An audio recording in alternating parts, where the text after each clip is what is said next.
Are you guys thinking of selling on eBay? Here's a quick breakdown of how much eBay charges sellers in 2025. Let's dive right in. First of all, start by going to the official website of eBay and sign in with your account if you haven't already. Head over to the official eBay selling fees page.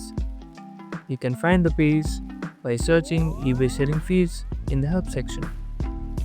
eBay gives you up to 250 free listings per month.